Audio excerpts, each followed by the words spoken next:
오늘 하나님 말씀은 마태복음 12장 1절에서 21절까지인데 마태복음 12장 1절, 2절 제가 읽어보겠습니다. 그때 예수께서 안식일에 밀밭 사이로 가실새 제자들이 시장하여 이삭을 잘라 먹으니 바리새인들이 보고 예수께 말하되 보시오 당신의 제자들이 안식일에 하지 못할 일을 하나이다. 안식일에 제자들과 함께 예수님과 제자들이 이렇게 가는데 가는 길에 밀밭이 있었나 봐요. 밭이 있는데 배가 고파서 이삭을 잘라 먹었습니다. 바리새인들이 이거를 또 어떻게 봤는지 이렇게 숨어서 지켜보고 있었던 것 같아요. 하여튼 이렇게 쫙 보고 있다가 그걸 보고 와가지고 쪼르르 와가지고 제자들이 안식일에 하지 못한 일을 한다. 도대체 왜 이렇게 바리새인들이 화가 나 있는 겁니까? 안식일에 하지 못한 일을 한다. 남의 밀 이삭을 함부로 훔쳐 먹어서 그런 걸까요? 곡식설이 해서 하다가 들켜가지고 절도 행위했다고 이렇게 비난하는 걸까요? 그건 아니고요. 곡식설이 때문에 이렇게 화가 나서 바리새인들이 와서 예수님께 따지고 있는 것은 아니고요. 신명기 23장 25절에 보면 이렇게 기록되어 있습니다. 내 이웃의 곡식밭에 들어갈 때는 너가 손으로 그 이삭을 따도 된다라고 기록되어 있습니다. 길을 가다가 이렇게 밀밭이 있어요. 손으로 이삭을 따는 건 괜찮습니다. 그러나 내 이웃의 곡식밭에 낫을 대지는 말지라. 또 이렇게 악용해가지고 이삭 따도 된다. 그러니까 또 가가지고 막 낫으로 따면 안 될 거 아니에요. 막 낫 가지고 들어가지고 막 다 남의 밭 따면 안 되잖아요. 그래서 신명기 입상에 손으로 따도 몇 개 먹는 게 괜찮은데 낫을 대서는 안 된다라고 기록되어 있습니다. 여러분 룻기 보면 룻이 굉장히 가난하고 어려웠잖아요. 시어머니 홀로 된 시어머니하고 자기 그리고 뭐 이국 땅에 자기는 이방인인데 다시 돌아와가지고 힘들 때 보아스의 밭에 가게 되잖아요. 그래서 이삭을 줬습니다. 이삭을 줬는데 레위기 19장에 보면 이렇게 기록되어 있습니다. 너희가 너희 땅에서 곡식을 거둘 때는 너는 밤 모퉁이까지 다 거두지 말고 내 떨어진 이삭도 줍지 말라 그렇게 되어 있습니다. 그러니까 수확할 때 네가 심은 밭이라고 끝까지 다 수확하지 말고 밤 모퉁이는 남겨둬. 코너 끝에 잘 수확 안 되고 이렇게 부분에 이렇게 끝에 남겨져 있는 데는 남겨둬라. 그리고 떨어진 이삭은 다시 줍지 말고 그 이유를 레위기 19장 10절에서는 가난한 사람과 거류민을 위해서 가난한 사람들 또 여행자들 어려운 사람들을 위해서 그거는 남겨둬라. 그 떨어진 이삭까지 막 철저히 다 주워가지고 챙기지 말고 그럼 그들을 위해서 좀 남겨두렴. 그런 하나님의 마음을 레위기에서는 읽을 수 있습니다. 신명기 24장 방금 읽었던 23장 25절 그 다음 장에는 신명기 24장 19절에는요 또 이렇게 나와 있어요.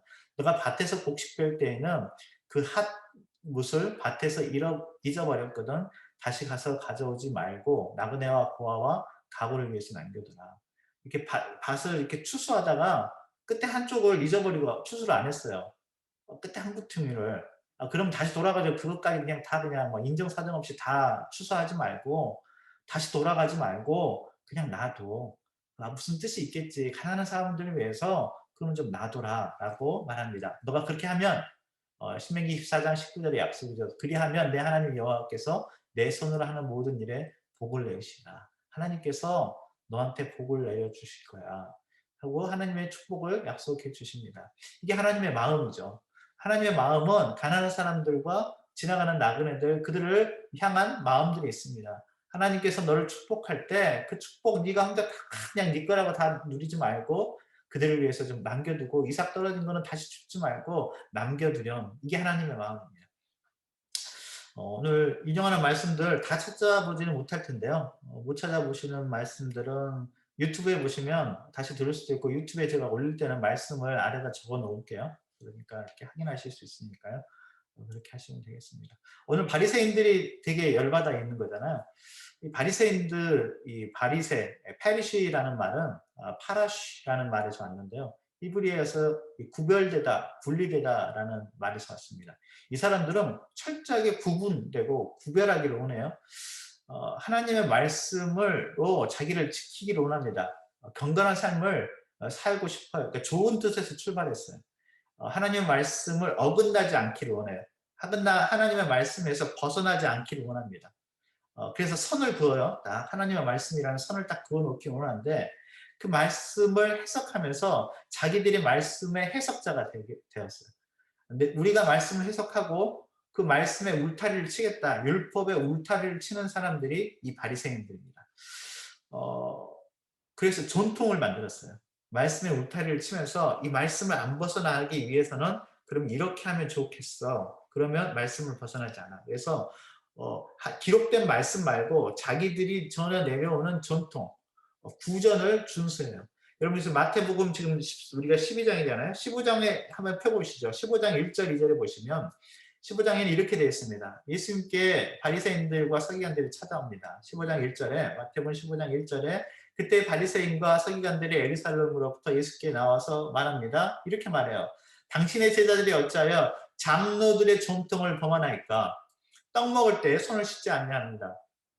음식 먹을 때 아니 당연히 손을 씻긴 씻어야죠. 요즘 같으면 더 손 씻어야죠. 그런데 이게 막 그렇다고 막 율법을 어기고 막 죽일 놈 살릴 놈 이렇게 할 건 아니잖아요. 그런데 애들이 열받아 하는 거는 그게 장로들의 전통에 있어요. 하나님의 말씀에 밥 먹기 전에 손 씻어라 그런 말씀 어디 있습니까? 밥 먹기 전에 손 씻는 게 맞긴 맞는데 하나님 말씀에 어디에 있었던 기억은 제가 없는 것 같거든요. 없죠. 그런데 어디에는 있냐면 장로들의 전통, 자기네들의 전통에는 내려오는 전통에는 있단 말이에요. 거기에 어긋났다는 거예요. 자기들이 울타리를 딱 쳐놨어요. 거룩한 삶을 살기 위해서 손도 씻어야 돼, 밥 먹기 전에는.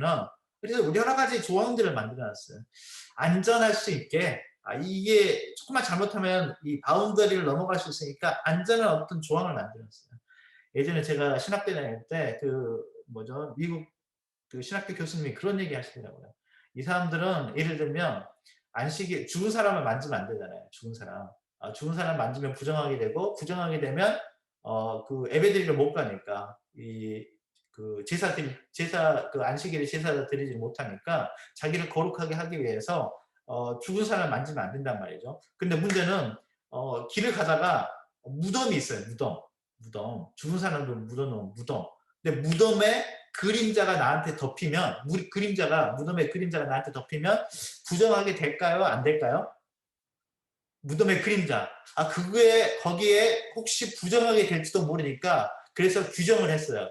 무덤가에 몇 미터를 떨어져서 걸어야지 안전한지를 그걸 규정을 해요. 그래서 무덤을 지나갈 때는 몇 미터를 떨어져라 그런 걸 이렇게 규정을 해놔요. 그러면 안전하다. 모든 걸 다 이렇게 규정을 해놓는 거예요. 룰을 정해놓은 거예요. 룰을. 좋은 뜻에서 출발했는데 그렇게 한 거예요. 여러분 신명기 25장 3절에 보면 잘못한 사람들의 벌을 줄 때 이게 매를 때릴 때 40대까지는 때려도 된다. 40대. 40대 이렇게 맞고 싶진 않죠. 근데 하여튼 40대까지는 때려도 된다. 근데 40대는 넘지는 말라고 말해요. 40까지는 때리려니만 그것을 넘기지는 못할 테니 만일 그것을 넘겨 매를 지나치게 때리면 너가 너의 형제를 경히 여기는 것이 될까 하노라. 심하게 여러분 열받으면 화나면 애들 혼낼 때 그렇게 그럴 때 있잖아요. 혼내주면 혼내야 되는데 이 아이가 받아야 될 것보다 훨씬 더 많이 혼낼 때 여러분 있습니까? 없나요? 저는 가끔 있던데. 아이가 요만큼 혼나면 돼요. 근데 그렇게 하면 말 충분히 알아보고 하는데 화가 나가지고 요만큼 아니라 요만큼 혼내요. 그러니까 그런 거 막으려고 그런 뜻이 있는 거잖아요. 하나님 말씀 속에는. 그러니까 하나님의 진심이 뭔가를 봐야 돼요. 진심이 뭐예요? 그 말뜻 속에 40까지는 때리려니와 그것은 넘지 못한다. 물론 사실이나 숫자도 중요하지만 하나님의 말씀 속에 그 의미가 있는 거잖아요. 아니 요만큼만 하면 되는데 화나고 분내가지고 그걸 넘겨서 아마 우리 주한이가 되게 억울할 거야. 우리 주한이가. 주한이가 좀 그런 적이 좀 많아가지고 가지고 자기가 혼나야 될 양보다 훨씬 더 혼이 나가지고 40까지는 때리지만 그렇게는 못한다. 너가 그것을 넘겨서 지나치게 때리면 너 형제를 무시하고 경멸하는 것과 될까 한다. 이 하나님의 마음이거든요. 40이라는 숫자를 정해놨어요. 근데 유대인들이 이걸 가만히 생각해 보니까 이게 오케이 40이면 40은 넣으면 안 되잖아요. 울타리를 딱 쳐놨단 말이에요. 40이라는. 근데 카운트를 여러분 하나면 40까지만 때려야지. 하나, 둘, 셋, 넷, 다섯, 열다섯, 서른, 서른하나, 서른 또 세다 보면 여러분 하나면 이게 제대로 세져요? 못 세져요? 막 세다 보면 세는 것보다 막 때리는 게 더 빨라. 39 하고 있는데 막 손은 막 마흔 막 때리고 있어요. 그러면 잘못하면 율법을 넘게 되잖아요. 그래서 40은 좀 위험하다. 그래서 하나를 빼. 39까지. 혹시 내가 이 세는 속도보다 때리는 속도가 더 빨랐다든지 아니면 혹시 잘못 셀 수도 있잖아요. 그래서 막 때리는 건 벌써 때리기 시작하는데 카운트는 그다음에 했어요. 그러면 40 넘어버리잖아요. 그러니까 하나를 빼요. 39만 치자. 39. 하나를 빼고. 그럼 좀 안전하잖아요. 39만 치라고 그런 거예요. 하나님은 40이라고 딱 세놨는데 40을 넘으면 안 되니까 39. 여러분 이게 성경에 나와 있죠. 고린도후서 11장 24절을 보면 사도 바울이 매를 맞는데 매를 자기가 많이 맞았다고 해요. 5번 매를 맞았는데 유대인들에게서 40에서 하나 감한 매를 5번 맞았다라고 하는 기록이 나요. 고린도후서 11장에 보면 40에서 하나 감한 매. 그 이유가 40에서 왜 하나를 뺐냐요? 그래서 그런 거예요. 그래서 유대인들이 40에서 하나 감한 매를 때린 게 40까지는 하나님이 때려도 된다고 그랬는데 이거 넘어갈까 봐 바운드리를 딱 쳐놓고 39만 친 거예요. 좋은 짓을 하긴 했는데 매사에 그렇습니다. 안식일에 하지 마라. 안식을 거룩하게 지켜라. 출애굽기 20장에 나오는 10계명의 하나죠. 안식일을 거룩하게 지키고 안식일에는 일하지 말아라. 이게 하나님께서 하신 말씀입니다. 그런데 이제 가만히 그 말씀을 보니까 이 일을 하지 마라 그랬는데 그러면 일의 규정이 뭔지를 하나님 말을 안 해줬어요. 일. 어디까지가 일이게? 어디까지가? 하나님 그 말씀을 안 해주신 거예요. 그 말씀을. 그냥 안식일을 거룩하게 지켜라 라고 십계명에서 얘기하시고 일하지 마라 라고 했는데 일이라는 개념이 어디까지인지는 출애굽기 20장에 나와 있지 않거든요. 곰곰이 생각해 본 거예요. 말세인들이. 가만히 있어봐. 그러면 이제 일의 규정을 해야겠거든요. 이 어디까지는 일이냔 말이죠. 어디까지는 일. 저는 주일날 일을 할까요? 안 할까요? 목사인 저는 주일날 일을 할까요? 안 할까요? 제가 예배 드리고 나면 엄청 피곤하거든요. 정말 무지무지하게 피곤해요. 그래가지고 어떨 때는 그 진액을 다 쏟은 것 같아요. 그래가지고 감정적으로, 영적으로 정말 이렇게 막 이렇게 다 쏟아낸 듯한 느낌이에요. 그래서 주일 오후 되면 정말 기진맥진이거든요. 저는 일을 한 걸까요? 안 한 걸까요? 정답은 조금 이따 알려드릴게요. 잘 모르시군요. 제가 일을 한 걸까요? 안 할까요? 주일날. 아직도 모르시는군요. 네, 어쨌든 그렇습니다. 그래서 일을 규정하기 시작했어요. 일 어떤 게 일인가. 그래서 이 유대인들이 바리새인들이 39가지의 규정을 만들었어요. 안식일을 해서는 안 되는 일. 일의 범위. 이 범위 39가지를 정해서 이건 일이야. 그러니까 하면 안 돼. 여러 가지가 있는데 안식일에 할 수 없는 것 2가지가 있는데요. 39가지 중에 제가 2가지만 얘기 드리는데 하나는 추수하기. 콧자이르라고 하는 추수하기를 하면 안 되고요. 타작하기. 덫이라는 타작하기를 하면 안 돼요. 추수하기, 타작하기. 이거 2개는 일이에요. 일. 그래서 일을 하면 안 됩니다. 일을 하면 안 되는데 제자들이 이걸 했다는 거예요. 여러분 언제 제자들이 추수하고 타작했습니까? 뭐 했어요 제자들이? 밀밭 사이를 지나가다가 배고파서 밀 좀 먹은 거잖아요. 그리고 그거는 보니까 그렇게 해도 된다고 그런 거 아닌가요? 배고픈 사람들, 가난한 사람들을 위해서 밀밭 다 베지 말고 남겨두고 그거 먹어도 된다고 그런 거잖아요. 그거 먹었는데 왜 이렇게 열받아 하는 것입니까? 누가복음 6장 1절 한번 열어보십시오. 누가복음 6장 1절. 자, 안식일에 하면 안 되는 일이라는 규정을 만들었어요. 원래는 성경이 없어요. 예수님께서 그 안식일 계명 주실 때는 그 일의 규정에 대해서는 하지는 않으셨거든요. 근데 그걸 만들어 놨어요. 일이 뭔가 안전한 우리가 이렇게 일을 하면 안 되지 해서 39가지를 만들어 놨는데 그중에 추수하게 하고 타작하기가 있는데 누가복음 6장 1절 똑같은 본문 말씀인데 누가는 조금 더 자세히 기록해요. 안식일에 예수께서 밀밭 사이로 지나가실 때 제자들이 이삭을 잘라 손으로 비벼 먹었대요. 여기 조금 더 동작을 나눠서 표현하고 있죠. 이삭을 뭐 했다고요? 잘랐어요. 이삭을 자르는 이 행위가 추수하게 추수. 여러분 추수한다는 건 자르는 거죠. 자르는 거. 이삭을 자르는 행동을 했어요. 이게 추수하게예요. 이랬다는 거예요. 추수하는데 너 이삭을 잘랐잖아. 추수했잖아. 추수를 했다는 거예요. 손으로 비볐어요. 추수한 거를. 여러분 타작하는 거예요. 타작하는 거. 알맹이를 빼가지고 타작한다는 게 그거잖아. 잘라가지고 알맹이를 이제 벗겨내야 되잖아. 그래야 이제 쌀이 되어서 먹으니까. 그러니까 이삭을 잘라서 추수하고 손으로 비벼서 타작했다는 것입니다. 안식일에 하지 말아야 돼. 이 2가지 추수하고 타작했으니까 안식일을 범했다는 것입니다. 여러분 유대인들이 얼마나 철저하냐면 안식일 일을 하면 안 되니까 이스라엘에 가면 유대인들이 타는 엘리베이터랑 일반 다른 이방인들이 타는 엘리베이터가 따로따로 있대요. 그래서 유대인들이 타는 엘리베이터는 주일날 일하면 안 되니까 이 엘리베이터도 일을 하면 안 돼. 그러니까 엘리베이터가 움직이긴 해요. 움직이긴 하는데 엘리베이터의 버튼을 누르는 행동, 이게 누르는 행동이 안식일에 하면 안 되는 행동이에요. 일이에요. 일. 버튼을 누르는 게. 그래서 버튼을 누르면 안 돼요. 그러면 여러분 7층에 사는데 아니면 13층에 살아요. 그런데 아래 이제 예배드리러 내려가야 되는데 어떻게 해요? 버튼을 못 누르는데.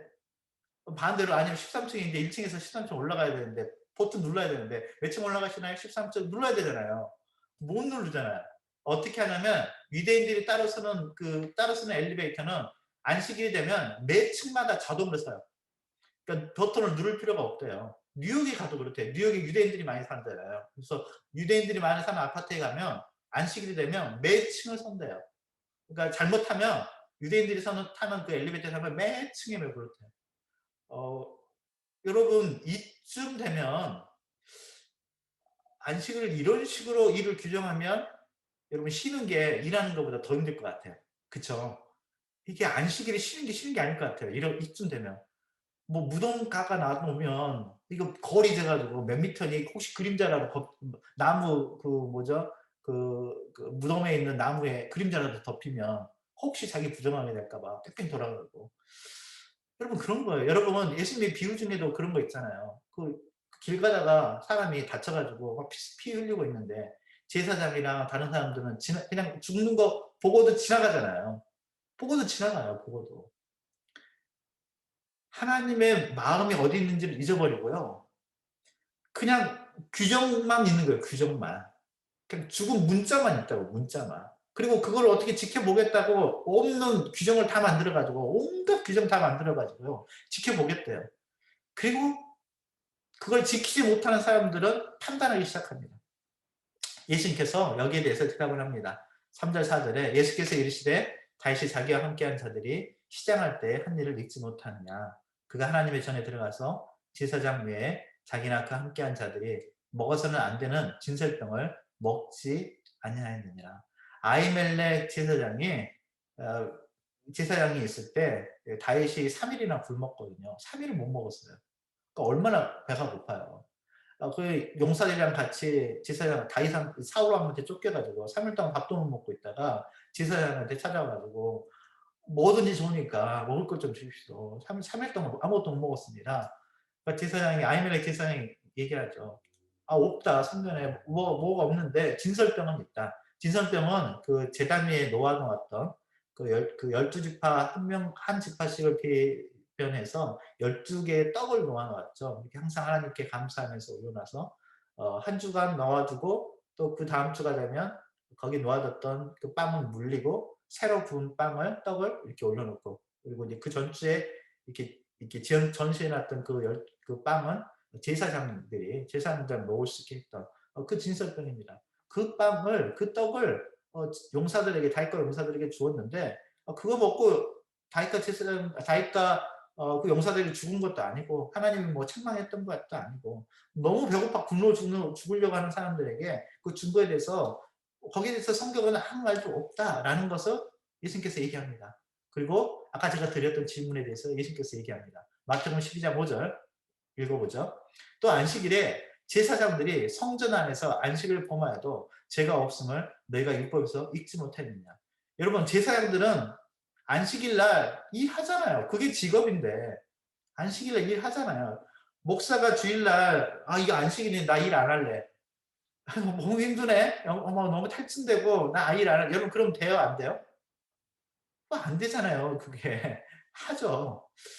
뜻을 알아야죠. 물론 예배가 일하는 것만은 아니죠. 하나님께 예배드리고 그게 또 진정한 심이지만 어, 안식일 날 제사장의 경우에는 또 조금 개념이 다르잖아요.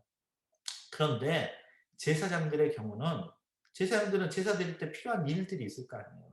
그거를 하는데 그 일을 해야 되는데 제사장이 그걸 안 하고 아무것도 제사 드려야 될 때 뭐 동물도 옮겨야 되고 뭐 해야 이것저것 해야 될 텐데 난 안식일에 아무것도 안 할까요? 보통도 안 들고 아무것도 안 할까요? 뭐 이런 식으로 되면 안 되잖아요. 제사장들은 할 거 다 하는데 그거 괜찮잖아 라고 얘기를 하고 있습니다.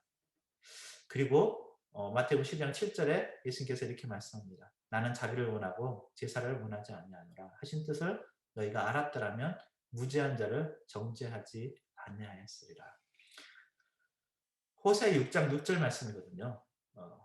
나는 인애를 원하고 제사를 원하지 아니하며 번제보다 하나님 아는 것을 원한다. 하나님 아는 것을 원해. 하나님의 뭘 아는 것을 원한다는 것입니까? 예수님은 그렇게 말씀하십니다. 그 뜻을 너희가 알았더라면 그 뜻을. 하나님을 아는 게 뭐예요? 여러분 커간다는 게 뭡니까? 어른이 됐다 하는 게 뭐예요? 부모의 속을 아는 거죠. 속을. 부모의 말 뜻을 알아요. 나가. 너 이럴 거면 나가. 진짜 나가라는 뜻인가요? 지금 나가라는 뜻이에요. 그렇다고 그 말 듣고 얘가 나가면 철이 들었어요? 아니면 아직도 얘기해요? 근데 너 그럴 거면 나가라. 그 나가라는 뜻 아니죠. 철이 들면 부모의 속을 알아요. 그 진짜 뜻이 뭔지를 알아요. 진짜 뜻이 뭔지를 알면 달라지는데 하나님의 마음을 아는 것이죠. 하나님의 진심이 어디 있는지, 하나님의 진심이 어디 있는지. 여러분, 하나님 우리가 고통 가운데 있을 때, 어려움 가운데 있을 때 하나님의 진심은 무엇입니까? 하나님의 진심은 그 고통이, 그 어려움이 우리를 더 단단히 주님을 붙들고 주님 안에서 다시 이겨내고 회복되고 더 우리의 성품이 아름다워지기를 원하시고 또 결국에는 하나님께서 우리를 축복해 주시기를 원하세요. 욥기를 읽을 때마다 우리가 느껴야 되는 것은 욥기를 읽을 때마다 야 하나님이 이렇게 정의로우신 분이구나. 그게 알고 우리의 삶 가운데는 고통이 있지. 그래 고통이 있지. 그러나 그 고통 가운데에서 인내할 때 정말 그전에는 만나지 못했던 욥이 내가 이전에는 소문에만 듣던 귀로만 들었던 그 하나님을 이제는 내가 내 구속자 되신 그 주님을 이제는 내가 직접 보게 됩니다. 이제는 진짜 내가 주님 만났습니다. 하는 그 고백을 하게 되는 거잖아요. 정말 하나님을 만나게 되는 큰 은혜를 누리게 됩니다.